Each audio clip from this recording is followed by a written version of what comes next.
Yeah, you should be seeing him about now. Okay. Oh, what the? Okay, a girl is following me now. And you're about to find out why. Careful.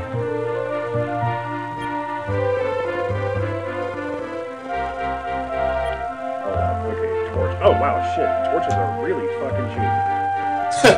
I'm not Princess Laura, but hey, you're a handsome stud. So we have our first party member. That's the thing, this game doesn't have party members. I'm just gonna buy a shit ton of torches. Okay, I've got 3 of them. That should be enough to get through the whole dungeon. Hey, can you stop breathing down my neck, please? I'm trying to buy these torches. Okay, this is the exact opposite problem that we have in real life. Fucking, like, if this was like a more popular stream, there'd be a bunch of people watching this like, oh my god, what a bastard. No, hold up. I'm gonna see what happens when I take her to the inn. Oh dear. Is this about to get very R-rated? I can't be in an R-rated stream, I'm sorry. She's still with me. I guess we slept together. I mean... Do you mean literally, or...? I mean, I guess we slept in the same bed, but then again, if we're playing by RPG rules, only one sprite fits in a bed. Oh, well, she didn't follow me out to the world map. Fair weather fan. Oh, so that's the kind of thing it is, huh? Just sleep and go? Wow, okay. Unbelievable. Unbelievable. I can't believe I'm in this stream right now. This is so amoral. This is so unchristian. I can't. I mean, I need to have, like, 8 baptisms right now. Oh, that was the other thing I wanted to mention about, like, the politics of, like, certain JRPG series, is that the first 3 Dragon Quest games, in particular, form what's called the Roto trilogy, and the idea is that in the first Dragon Quest game you're playing the descendant of Roto, who is like the legendary hero, and in the second game you play like the the descendants of this character. And so there's like this idea that like, you know, like heroism is like a predestined thing or wherever, whereas in the Final Fantasy games all of the main characters are almost always just common people, you know. Yeah. Okay. What? That's interesting. Yeah, I was having a bunch of thoughts earlier, and I'm probably going to start, like, an essay about this or whatever, but basically drawing, like, you know, I'm not going to make, like, any sort of things like, oh, like, you know, Dragon Quest is, like, you know, neo-fascistic nationalism or whatever, and, you know, and Final Fantasy is, like, you know, radical socialism or something like that, but I am probably going to do something along the lines of just painting in really broad terms. Well, you know, maybe you should. Maybe you should use those exact words. You know, like, why not? Just fuck it. Like, Final Fantasy VII is about anarcho-capitalism versus, like, something else. But, you know... There's something else. There's some kind of entity around. Versus, you know, but it's anarcho-capitalism versus some kind of new wave liberalism. You know? Anarcho-capitalism is missing, though. But, like, what the thing, though, is that, like, you don't need to... Like, I don't feel like you need to actually, like, make any, like, thesis on it. Like, one really valuable thing about doing games and stuff is that you could just describe it. You can just say, like Dragon Quest does this, and Final Fantasy does this. It paints this, it paints that, and then you're already making your point. And you don't really have to put it into, like, well, this is what it's about. Here's, like, a term about what it's about. But if you say, like, well, yeah, you know, Dragon Quest is, you know, tends to sort of put up this weird, like, Christian heroism, whereas Final Fantasy tends to sort of disconnect from that and go to the sort of populism, this cosmopolitanism. Like just saying what it's doing in that sense is already valuable. Like, you don't have to go into, you know, this is what it is, into this grand scheme conclusion. I feel like if you just go into it on a super basic level, someone else will pick up after you. Yeah, I think that's ultimately what I'm going to end up doing. Yep. Like, I'm basically, I have a bunch of ideas for what it'll probably be something like a history, I think the term I would use is like a comparative history of this genre, of like franchises compared to other franchises, and like the pictures that they paint in comparison to each other. Because it's just like, you know, because the idea of like these franchises is that they were competing against each other in the marketplace, and therefore they had to draw differences between themselves to make themselves distinct. And in one of the ways in which they did that, besides gameplay differences, was in story and aesthetic differences. Actually, Rue from the Clan of the Grey Wolf, which is the only name I know him by, he does a series called 16-Bit Gems, and he did a huge series about this, and he talked about, for example, how like the compositional approach in music is way different in Final Fantasy compared to Dragon Quest. Sorry, It's what? weird too because it's weird too because JRPGs always seem really, really similar on the surface. Like you have to really spend some But time with them they're to see so the differences. different. Thank you. Like you just have to spend some time with. It's just like who's willing to spend the time? You know? Somebody gets it. It's just like who's like there are only certain people who are willing to really sit there and look at it. You know what I mean? And TJ, it's you cool and that I they're- have talked about this before, but I have said for the longest time that I think the reason that hold up, please let me have it. Okay, all right,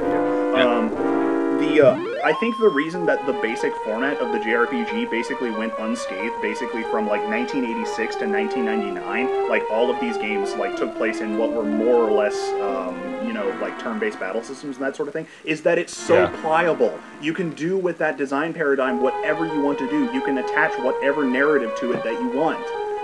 Literally. And the thing about it is that, like, so many modern JRPGs are, like, throwing out some of that, like, Final Fantasy 13 being the prime example. They're throwing out that paradigm, and that's completely cool, power to them, but I think the part of the reason we're doing it is that we didn't understand how those things worked in the first place. Exactly. Yeah, like that's what really gets me about sense. games like Final Fantasy 13, because it's like they're pushing the envelope, but they're not going out too far, and it feels like when they do that, it's like they don't really get why those systems exist in the first place, which is why I'm like super stoked for 15. 15 even though is so 15? good. 15, it's like, it's one of those games where it's like, I look at it and it's like, this is everything that I want, but I'm also really cautious because Square has not done a very good job the last 4 years. The thing to me about it is that actually Can someone send me like I didn't even know there was a Final Fantasy 15. I'm not. Oh yeah, versus they keeping showed up it off with the Final during Fantasy shit. Like they showed it off during E3 last year, which was like the greatest experience of my life. But like, yeah, they showed off 15 like because it was really supposed to be versus 13, and then like in the trailer they were just like, psych, now it's 15, and they showed you like all this crazy like amazing stuff that's like happening in real time. Like the entire combat system like seems like completely real time now, and it's amazing. it's basically taken from Kingdom Hearts, which is completely cool in my book. Yeah. okay, did Kingdom Hearts have good real time combat? Not really, but It always had looked kind of very- clunky. Like It didn't have what I'd call good combat, but it had very had some. Not tactile. Like there was friction to it. Okay. Like and the what you did and the rewards that you got were really good. And I also we talked about this a little bit once, Zolani, but and me and you too, TJ. But the idea that these games like Kingdom Hearts in particular had like really simplistic combat because one, it was aimed at a particular age group. Like it was aimed at like 9 to 12-year-olds. It's based on being able to sell it a really simple game for quote unquote really simple people. Yeah. And the idea is that holy shit, I am so lost in this dungeon. Dragon Quest. It's funny to see because like the only JRPG I really play or I've ever played much of is really Pokemon. So it's really to see that all these things are doing Pokemon stuff before Pokemon. Like when you're in the dungeon and you only have the circle around you and you're like, oh shit, that was the thing I saw like in Pokemon a little later. So let's see, what was I trying to say?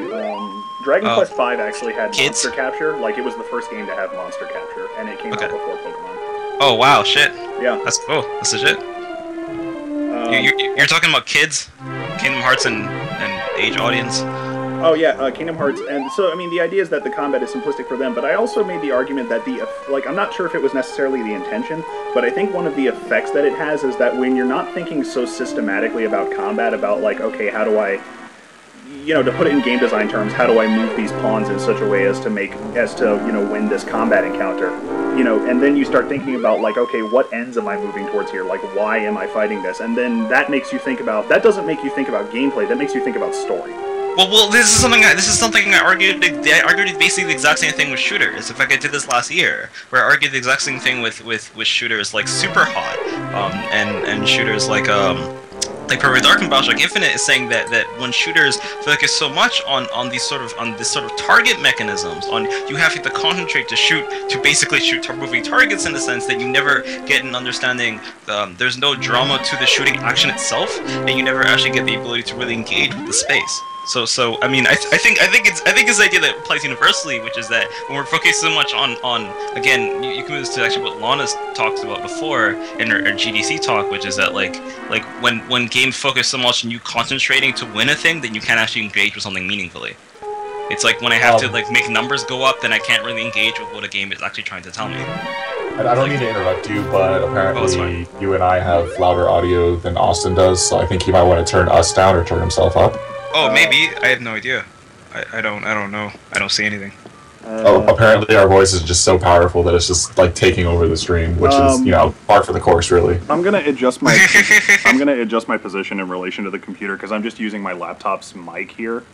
I'll also turn down the game a little bit so that's, you know, I mean, I'm almost at the bottom game volume here. Oh, you know what? No, I know what I'll do. I'll turn down the game volume a little bit and then turn down... No, that won't actually have any effect. Fuck, I'm bad at math. Okay, can you, like, hear me a little bit better now? A little. I'm talking to the stream, but yeah. I mean, I can hear you guys fine. Okay, that's fine. Oh, Zolani, in case, make sure both that the stream preview that you're watching doesn't have the audio on, and... it doesn't. It doesn't. And are you wearing headphones? Because that would probably help too. Yeah, I'm wearing headphones. Cool. Okay, I'm wearing a headset, basically. Headset, microphone set. Yeah, that's cool. Yeah, that's cool. Oh shit! Okay, sorry, I'm playing Wave Race 64 right now. That's cool. We're all going in old game nostalgia mode today. Yeah, because I mean, it's kind of cool because it's just like, I mean, like if you think about like, okay, why would you play the original Dragon Quest? And it's like, okay, maybe like for historical perspective. And but you can learn stuff from it. Exactly. But, you know, and the thing about it is just like, okay, but that's not really a strong enough reason for me to want to play it and kind of like, you know, on my own. But it's just like, wait a minute, I have a bunch of game critic friends or whatever. I can like say I can talk about video games while I play a video game. Let's get some indies in the house, man. Yeah, let's go. Yeah, so I was telling TJ this before one time, but Wave Race 64 looks good, and I sit and I play this game again, and I'm like, this is a fantastic game, and I don't know if it's just nostalgia or something, or this game is just really good. It's good. It's good. This is a good game. Like, okay, how is this game so good? Like, you know, oh man. I am going in circles. Dragon Quest. I might actually look up a map of this shit, because I'm not even trying to immerse myself in the experience of, oh, I wondered what playing this game was like, but like, you know... Being confused game facts. For 20 to 40 hours. That is the experience of Dragon Quest. Yeah, of the original Dragon Quest, I guess. Yeah. I think the true Dragon Quest experience is like captured in the fact that we've been playing this game for like an hour and a half, and we've only been to one area. Yeah. We've been to 2 dungeons, one of which did not have any enemies in it, and okay. Oh, we've been to 2 dungeons. When did that happen? Geez. No, this is the second dungeon. The first one, I failed my fleet. Okay, you know what? Fuck it. I'm back in town. I died. You know. I was walking around this area, and I finally found a door, and I didn't have the fucking key for the door because apparently I'm playing Quake. You know. You have to find the red key, then you gotta get the blue key.